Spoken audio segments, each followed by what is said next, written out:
United States entered World War II in December 1941. But it was another 14 months before U.S. ground troops faced the Germans in a major battle.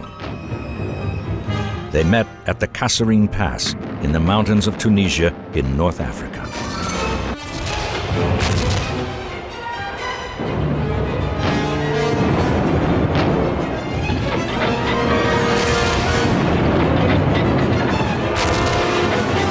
Overconfident, poorly trained, and largely untried, the U.S. forces were completely crushed. They suffered a humiliating defeat. This was hardly surprising. They were up against the battle-hardened panzer divisions of Germany's Erwin Rommel, the legendary Desert Fox. U.S. forces were saddled with Major General Lloyd Friedenhall, an incompetent and inexperienced combat commander. He did little to prepare his men for action.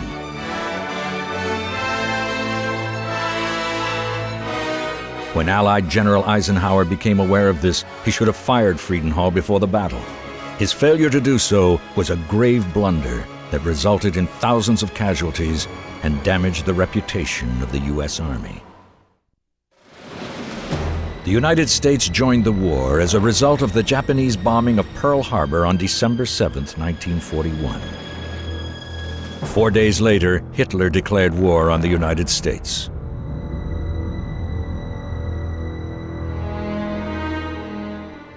Once the United States entered the war, its vast economic and military resources came into play.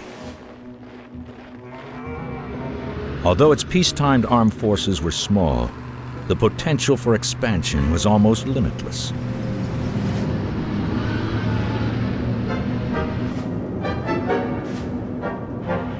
And once American industry geared up for war, equipping those forces would not be a problem.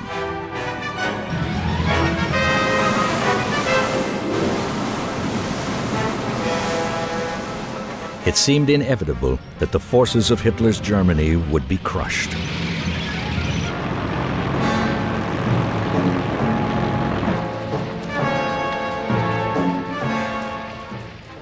The Allies agreed that they should deal with Germany first, then Japan.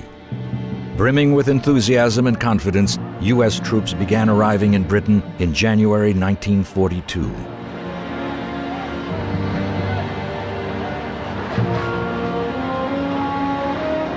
They wanted to cross the English Channel as soon as possible and drive the Germans back through Europe.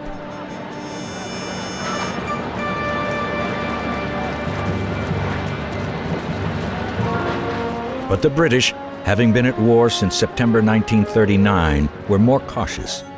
Despite the bombing at home, they felt the Axis powers, Germany and Italy, should be cleared out of North Africa first.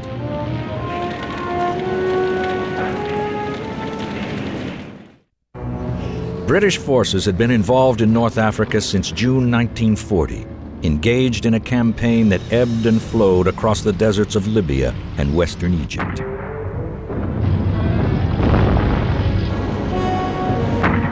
By July 1942, it looked as if the Axis forces under General Erwin Rommel might drive the British back across the Suez Canal.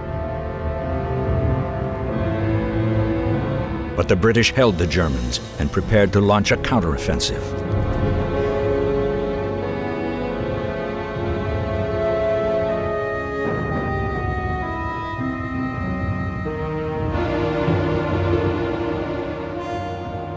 After lengthy discussions, President Roosevelt eventually agreed with Prime Minister Churchill to invade French Northwest Africa. The U.S. combined chiefs of staff were at first unenthusiastic, but were persuaded by their British colleagues. Plans were drawn up for an assault codenamed Operation Torch. It would secure the Vichy French territories of Morocco, Algeria, and Tunisia, so that the Allies could then threaten the rear of Rommel's forces in northeast Africa. Made up mostly of U.S. forces, Torch's initial aim was to seize the strategic ports of Casablanca, Oran, and Algiers. From Algeria, the Allies would then take Tunis. The relatively unknown General Dwight Eisenhower a mere colonel 2 years before, was in charge. He had headed U.S. ground forces in Europe since June 1941. Eisenhower was now in charge of the largest amphibious invasion force the world had ever seen. 500 ships carrying 107,000 men and thousands of tons of weapons and supplies. Some would sail from the United States and some from Britain.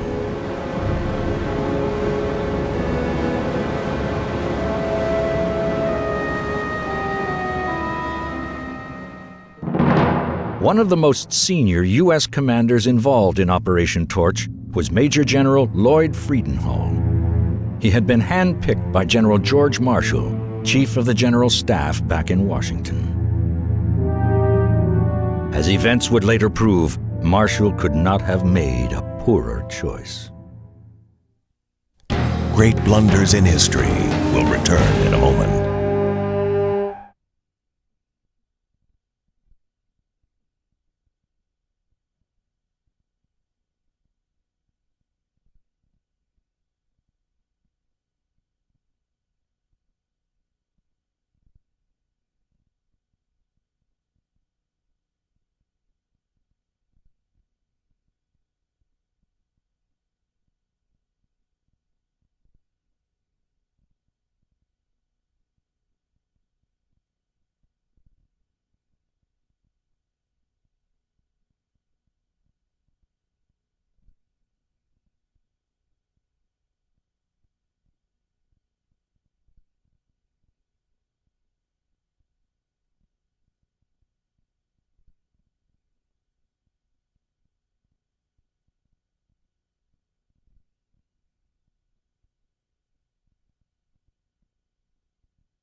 The History Channel now returns to Great Blunders in History.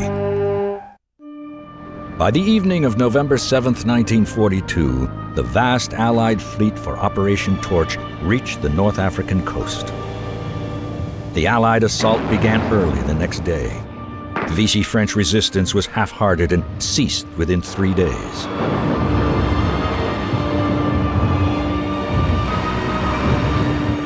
The main cities were soon occupied.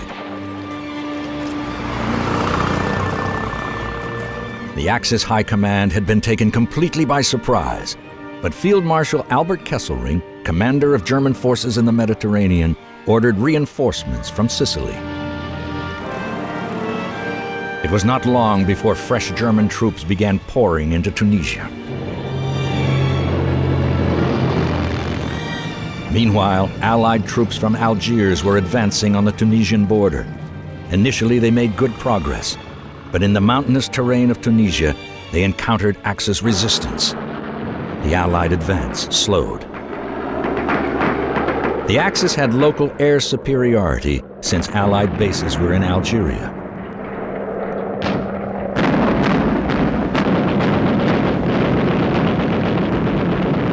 In these early engagements, the lack of training and experience among U.S. troops began to concern some Allied commanders. The Allies were determined to capture Tunis, the capital. By mid-December, they were just 20 miles from the city. Overstretched supply lines and fierce Axis counterattacks now forced the Allies back. By the beginning of 1943, there was a stalemate. The Allied forces in Tunisia were now grouped under the British First Army. A British Corps was in the north, a weak French Corps in the center, and the U.S. Second Corps in the south. Meanwhile, 1,200 miles away, the British won a decisive victory in Egypt.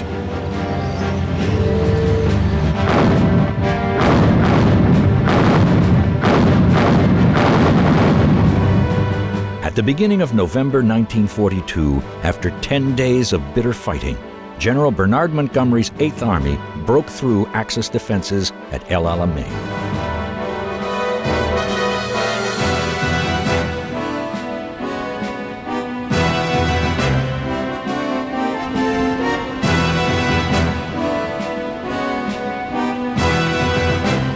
Montgomery chased Rommel out of Egypt and across Libya until he reached Tripoli, the Libyan capital.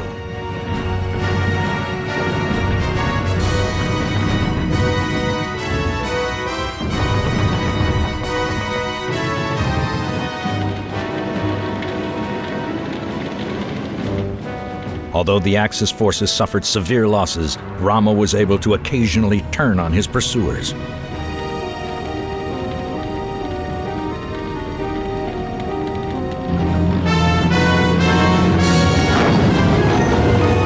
Montgomery was also slowed by lengthening supply lines.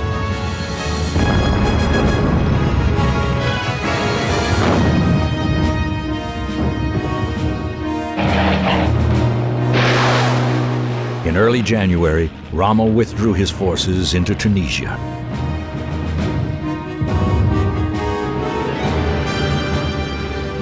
At dawn on January 23, 1943, the victorious British made a triumphant entry into Tripoli.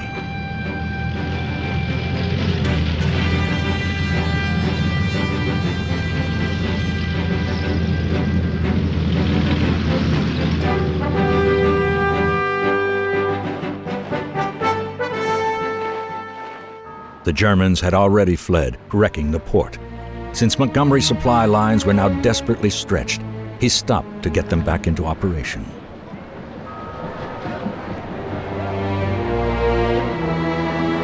Rommel and his troops now joined General Jürgen von Arnim, recently appointed by Hitler to head the North African campaign.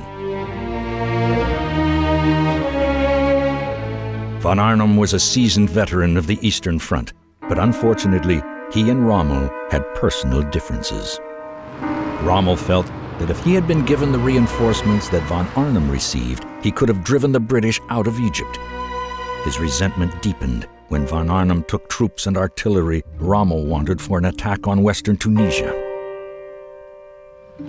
He knew it was only a matter of time before Montgomery's Eighth Army encircled the Axis forces.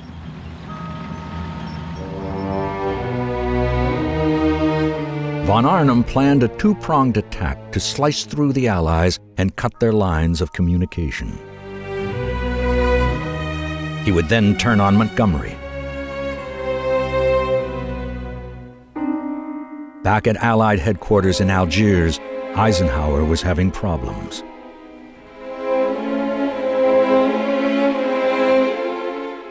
He was working extremely hard, with little support from Washington, to establish an acceptable form of French government in Algeria. But the political arguments were a strain. Eisenhower sometimes felt he was losing touch with the overall military campaign. On his visits to the Tunisian front, he noted that all was not well with the U.S. troops. While they seemed confident enough, they lacked discipline and were poorly prepared.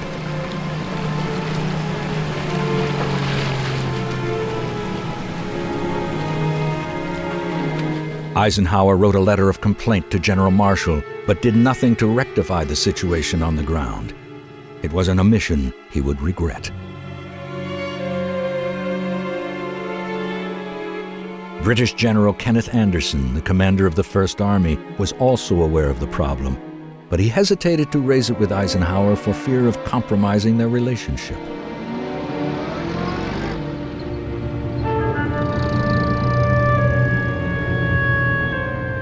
On February 13, 1943, Eisenhower made another visit to the front. He wanted to see how Friedenthal and his U.S. Second Corps intended to hold off future attacks. Friedenthal had done little except dig a safe bunker 70 miles from the front. But Eisenhower, conscious that Friedenthal was Marshall's appointee and concerned about upsetting his boss back in Washington, took no action. Friedenthal's men were about to pay a terrible price for Eisenhower's blunder. Great Blunders in History will return in a moment.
The History Channel now returns to Great Blunders in History.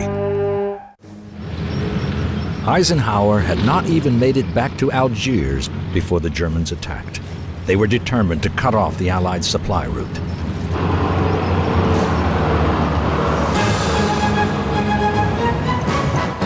They struck at the western end of the Kasserine Pass on the road to Tunis. This was the area Friedenhall was supposed to be defending.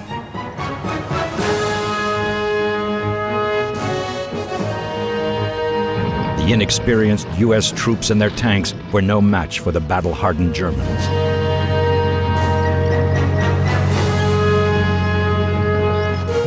Back in his bunker, Friedenhall froze, leaving his frontline officers to make life-or-death decisions. As evening fell, more than 2,500 U.S. troops were trapped in the hills. The next day, Friedenhall belatedly called up a battalion of 54 medium tanks to try to rescue the beleaguered American soldiers.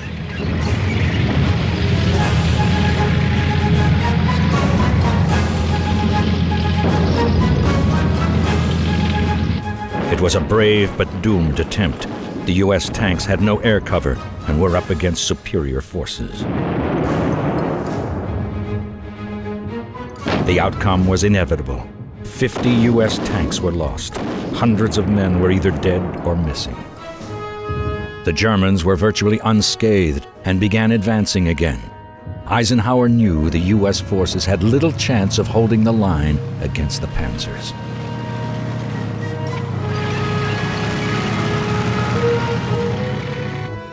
So Friedenhall was ordered to fall back 50 miles to the western Dorsal Mountains. The mountains guarded the Algerian town of Tebessa, the location of a large Allied supply base. The only way through was via the Kasserine Pass. At its narrowest point, the pass was less than a mile wide. General Anderson realized that unless the Germans were stopped there, all would be lost. He prepared to send in British reinforcements from the north.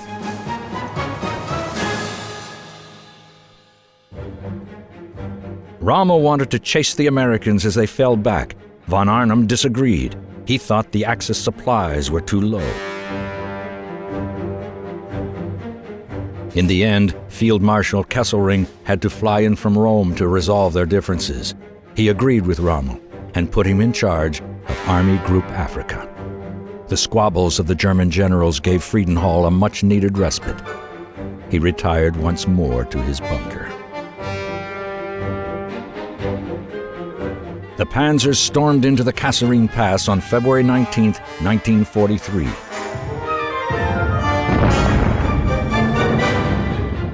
U.S. troops resisted fiercely and managed to hold them back, if only briefly.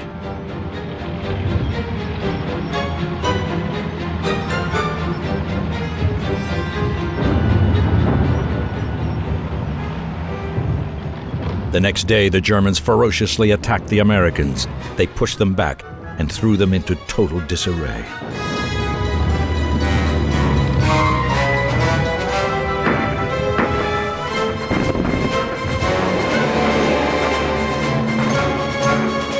It was soon over. As the smoke cleared, the extent of the German victory became clear. 4,000 prisoners and enormous quantities of equipment had been seized. 300 American soldiers died. 3,000 were badly wounded, and 3,000 were missing.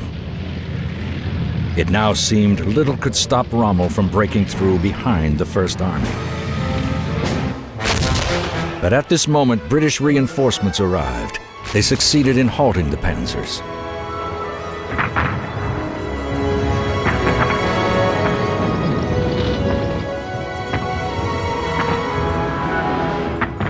Worse news for the Axis quickly followed. Montgomery's 8th Army was now crossing into eastern Tunisia.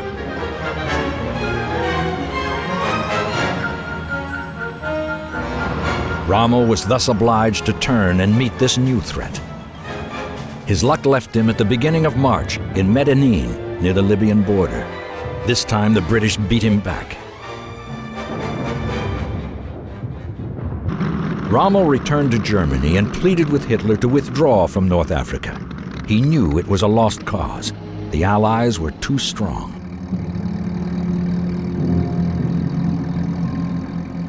But Hitler refused to listen and told him to take a sick leave instead. Rommel never returned to Africa. Montgomery then mauled the Germans again. This time it was on the Mareth Line, a fortified position a few miles from Medellin.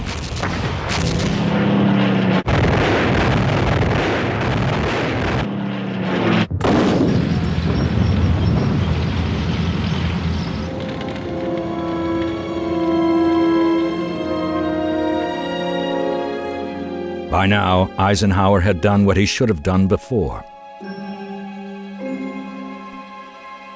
He relieved the hopeless Friedenthal of his command and replaced him with the effective and highly regarded General George Patton. Patton began rebuilding the morale of the Second Corps.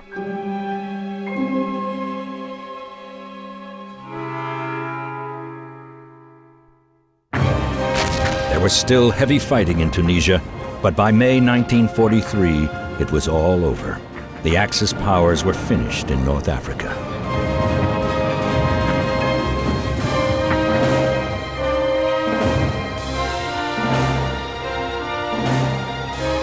Nearly 250,000 German and Italian troops surrendered to the Allies.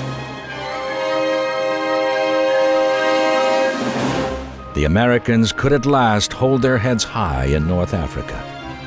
Complacency, incompetence, and inexperience had cost them dearly. But even the ultra-critical British commander Montgomery, who had once been downright scathing, congratulated Eisenhower on the ability of the U.S. forces.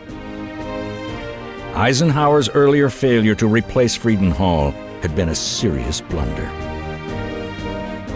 But he and his senior commanders were determined never to make this mistake again.